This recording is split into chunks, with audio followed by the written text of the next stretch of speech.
And welcome back to the Ruby Tuesday. My name's Ruben, and we're talking spoilers and kind of the end of the film for The Tomorrow War, the new Amazon original film, starring Chris Pratt as a guy that has to go to the future to save the world and his daughter. I'm going to talk about the two timelines. I think some people are confused already online. I've seen some people discussing timelines, I think probably for those that have already watched the film, whether it's the same timeline or it's different. And I would go on it's the Avengers Endgame sort of thing. These future ourselves come to our past and then start changing things, doing things differently. Thereby we have two different timelines. So the future stuff that happened where they managed to find a toxin that can actually kill the queen and not just the males of those creatures, that is brought back, is the thing that can help us, but they needed to bring that, mass produce it and send it to the future to save the future. That didn't happen, but we have the toxin. That future is now settled, and some of those inhabitants now are in our timeline. They're from a different, it doesn't then change and become that.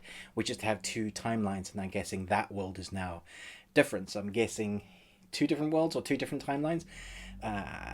The thing about the timeline, timey wobbly stuff is that they didn't ever actually explain where and who or how or what built the time machine that enables them. They talked about it briefly about the 30 years and that there being one machine and one gate. But the thing is, if we have this sort of technology that we're able to build a damn time machine, but we haven't been able to figure out the aliens, it's a little bit far-fetched. That they needed to give us some information about how they built that, because they never actually found in the future timeline, they never actually found the spaceship that gives us the technology perhaps to use that technology to build a time machine. That's only rare, because I don't believe for a second that in 30 years we would have found a way, suddenly gone very vastly quickly into the future of technology to be able to build with duct tape.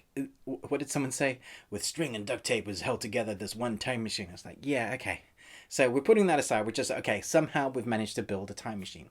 So then we get to the end where they figure out, with a bit of comedy with the guy in school who loves volcanoes, they figure out where the alien spaceship is. And we find out that the people that were flying the ships were not obviously the things. The cargo on board was a bio weapon, I guess, a biological enemy that they were going to try and, like world killers, just send these things out to destroy everything, and then they harvest the world or the resources or whatever. And we had that queen who we think might be dead. Now I'm wondering, how are they going to do another story? Where would this continue? Because technically all of them are dead. They never showed us a clip of, hey, here's the spaceship. Here's the spaceship and it's all blown up and there's none of these creatures left anymore. But we could go along with the idea that maybe there was more than one ship, and whatever was going to happen was gonna happen, because time always likes to correct itself. That is one theory. So there could be another ship, and in 30 years that invasion still happens and gets thawed out. Where did they come from? Is there a beacon that perhaps is now, once because it's thawed out, is sent to space and a new batch come to try and take us on? There's so many ways they could go with it. Let me know in the comments below where you think this is going to go. How would they do a second film? And which are the plot holes that kind of irritated you? Because there was a lot of stuff to do with the timey-wimey stuff. Why didn't they just send all of their soldiers back into the past with all the knowledge they had? Instead of sending everybody into the future, send a whole bunch back to work the problem with the resources of Earth and then go back. It seemed that maybe would have been a better idea.